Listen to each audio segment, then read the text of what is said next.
नमस्कार दोस्तों आज के स्ट्रैटेजी मंत्रा में आप सबका स्वागत है। दोस्तों बचपन से ही कौरवों और पांडवों के बीच में मनमुटाव रहता था। वो बड़े होते चले गए और ये मनमुटाव भी और बढ़ता चला गया। लक्षागृह की घटना हुई, सबको लगने लगा कि पांडवों की मृत्यु हो गई है लक्षागृह में। लेकिन कुछ समय बाद जब द्रौपदी विवाह के माध्यम से सबको ये खबर मिली कि पांडव जीवित हैं, तो सबको बहुत ही खुशी हुई सुन के। धृतराष्ट्र, भीष्म पितामह, द्रोणाचार्य बहुत ही खुश हुए इस खबर को सुन के, लेकिन साथ साथ उनको एक चिंता भी सताने लगी। उनको लगा कि जैसा उनको भी ज्ञान हुआ आया था कि ये सारा जो काम था वो दुर्योधन उनके भाइयों का था। उनको लगा ये बात अभी तक पांडवों को भी पता लग गई होगी, वो वापस आएंगे और वो बदला जरूर लेंगे इस बात का दुर्योधन उनके भाइयों से। कैसे इस स्थिति से बचा जाए वो योजनाएं बनाने लगे। इससे पहले पांडव आए, उन्होंने सोचा कि कुछ ना कुछ ऐसी योजना हम लोग सोच लें, कुछ बना लें कि ये स्थिति पैदा ना हो। जैसे ही पांडव वापस पहुंचे तो उन्होंने उनका स्वागत करा और उनके सामने एक प्रस्ताव रख दिया कि एक स्थान वो उनको देंगे, जो स्थान अलग एक स्थान होगा और वहां पे वो अपने परिवार के साथ रहें, जिसके माध्यम से कौरव और पांडव आपस में उनका आमना सामना नहीं रहेगा, उनका कार्यक्षेत्र भी अलग हो जाएगा। पांडवों को भी लगा कि बात तो ठीक है, अगर हम यहीं पे रहेंगे तो वो दुर्योधन जिसने लगातार अभी तक जीवन भर यही उन्होंने कोशिश करी कि कैसे हमें रास्ते से हटा दिया जाए, और लक्षागृह की घटना के बाद तो वो कुछ भी कर सकते हैं, जो उन्होंने हमें मारने का प्रयास किया, तो अब और क्या बाकी रह गया है। उन्होंने भी उस प्रस्ताव को मान लिया और उनको एक खांडवप्रस्थ नाम से स्थान उनको दे दिया गया। पांडवों ने अपनी कुशलता से, अपने धैर्य से, अपनी विद्या से, अपने प्रयास से, श्री कृष्ण की प्रेरणा उनके साथ से उस स्थान को बहुत ही सुंदर स्थान में तब्दील कर दिया। उस स्थान का नाम बदल के उन्होंने इंद्रप्रस्थ रखा। बड़ी बड़ी महलें, बड़े बड़े सड़कें, एक अच्छा इंफ्रास्ट्रक्चर उन्होंने डेवलप करा। ऐसी स्थिति उन्होंने पैदा कर दी जहाँ पे बहुत सारी काम की बात करें, बिजनेस की बात करें, रहने की बात करें, एक अच्छी अपॉर्चुनिटीज़ वहाँ पे आ गई। बहुत सारे आसपास के स्थानों के लोग भी जब सुन रहे, उसकी प्रसिद्धि उन्होंने सुनी, उस स्थान के बारे में सुना, और एक कुशल नेतृत्व और कुशल एक जिस तरीके से उनका जो एडमिनिस्ट्रेशन था पांडवों का, कि सबको साथ में रख के सबकी खुशी के लिए सबको एक खुशहाल जीवन भी दें, तो जब सब उन्होंने देखा, उसको देख के धीरे धीरे आसपास के लोग भी वहाँ पे शिफ्ट होने लगे, वो भी वहाँ पे रहने के लिए आने लगे। और पांडवों ने उस साम्राज्य को, उस खंडर रूपी जगह को, जहाँ पे जब वो आए थे सिर्फ वन होते थे, कुछ खंडर रूपी घर और महल होते थे, उसको इतना उन्होंने अच्छा बनाया, इतना उन्होंने सब चीज़ क्रिएट कर दिया कि अपने रहने के स्थान, सबके रहने के स्थान के साथ साथ वहाँ पे उन्होंने ध्यान में रखा हर छोटी से छोटी चीज़ जो वहाँ पे रहने वाले हैं उनके लिए कैसे बेहतर करी जाए, उनके जीवन को कैसे अच्छा बनाया जाए। और वो स्थान अपने आप के अंदर एक बहुत महत्वपूर्ण और सबसे प्रसिद्ध स्थान हो गया।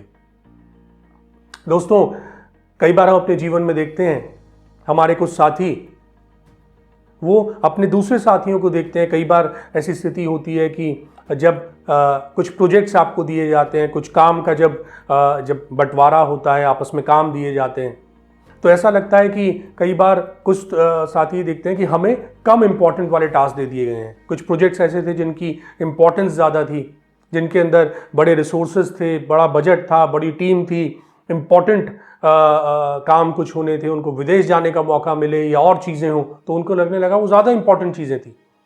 हमें तो वो चीज़ दे दी गई है जिसको कोई इम्पोर्टेंस ही नहीं है, बजट भी उसके अंदर बहुत कम है, रिसोर्सेज बहुत कम है, रूरल एरिया के अंदर हमें जाना पड़ेगा, ऐसी चीज़ें करनी पड़ेंगी जो उनको लगता है कि इंपॉर्टेंट ही नहीं है। वो अपॉर्चुनिटी उनको ऐसे लगने लगती है कि शायद वो एक यूजलेस अपॉर्चुनिटी है, वो एक्सेल ही नहीं कर पाएंगे उसके अंदर।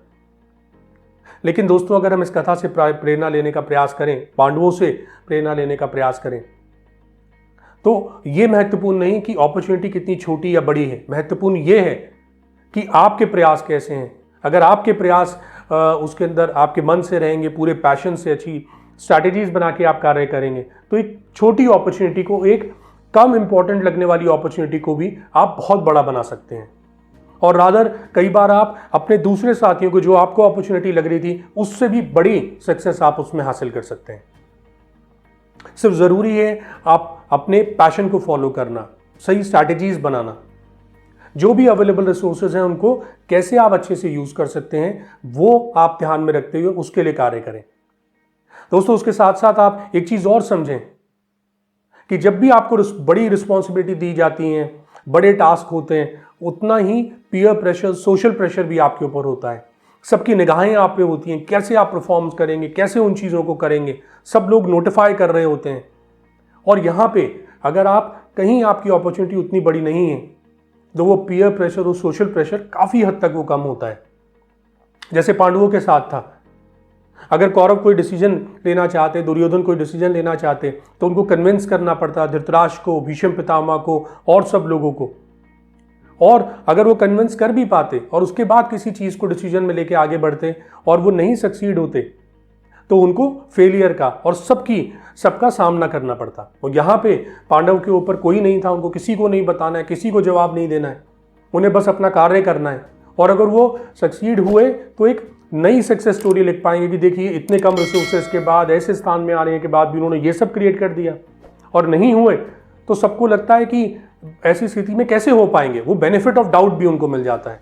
वो बेनिफिट उनको मिल जाता है कि ऐसी स्थिति में तो कोई सक्सीड नहीं हो पाता, तो पांडव भी नहीं हुए तो क्या अलग बात हुई। तो वो सारे बेनिफिट्स भी आपको मिलते हैं अगर कहीं ऐसी स्थिति में आप होते हैं।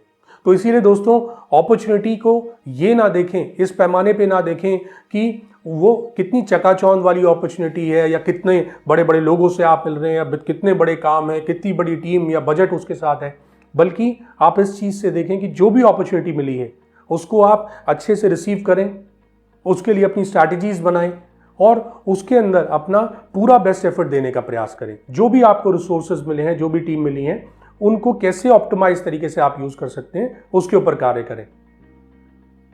हो सकता है कि वो छोटी दिखने वाली अपॉर्चुनिटी आपको एक ऐसा मौका दे जीवन में जो आपके जीवन को बदल के रख दे, एक नई सक्सेस स्टोरी आप अपने जीवन के अंदर लिख पाएं जो पहले किसी ने ना सोची हो, ना ऐसा कभी अचीव करा हो। तो दोस्तों इन्हीं सब बातों को ध्यान में रखते हुए, इस कथा से प्रेरणा लेते हुए अपने जीवन की मिली हर एक अपॉर्चुनिटी के अंदर अपना बेस्ट परफॉर्मेंस दें और उस अपॉर्चुनिटी को एक मौका लें। आप देखें कि वो एक क्षण है, वो एक जीवन में आपको एक ऐसा मौका मिला है कि आप एक नई स्टोरी सक्सेस की अपने जीवन के अंदर लिख सकते हैं। तो आइए दोस्तों कुछ करके दिखाएं ऐसा कि सब बनना चाहें आपके जैसा। तो इन्हीं सब संदेश के साथ आज के स्ट्रैटेजी मंत्रालय बस इतना ही। जल्द आपसे दोबारा मुलाकात होगी, तब तक आप सब लोग अपना बहुत ध्यान रखें, हर कार्य में सफल हों। आप सबका दिन शुभ हो। धन्यवाद।